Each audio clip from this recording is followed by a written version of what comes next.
marvelous results of physical culture on the soul.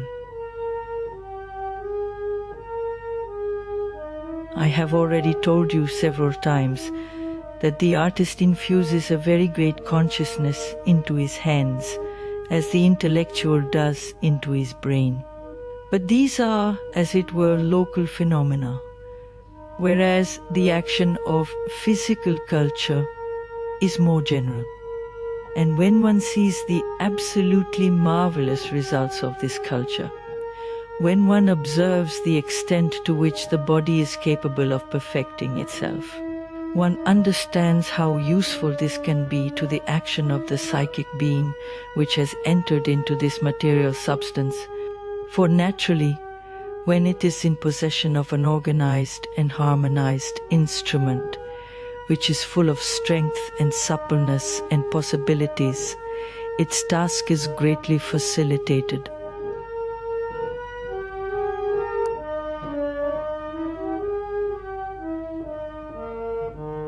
We have limbs and muscles and nerves, indeed everything that constitutes the body.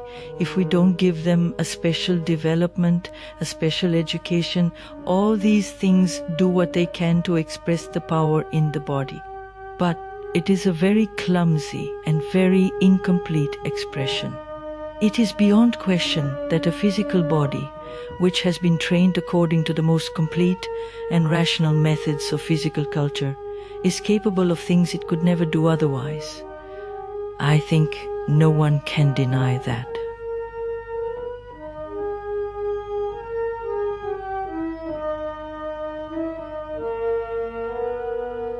It is very obvious that those who practice physical culture scientifically and with coordination acquire a control over their bodies that's unimaginable for ordinary people. When the Russian gymnasts came here, we saw with what ease they did exercises which for an ordinary man are impossible. And they did them as if it was the simplest thing in the world. There was not even the least sign of effort. Well, that mastery is already a great step towards the transformation of the body. And these people, who I could say are materialists by profession, used no spiritual method in their education. It was solely by material means and an enlightened use of human will that they had achieved this result. If they had added to this a spiritual knowledge and power, they could have achieved an almost miraculous result. Because of the false ideas prevalent in the world, we don't usually see the two things together, spiritual mastery and material mastery, and so one is always incomplete without the other. But this is exactly what we want to do and what Sri Aurobindo is going to explain.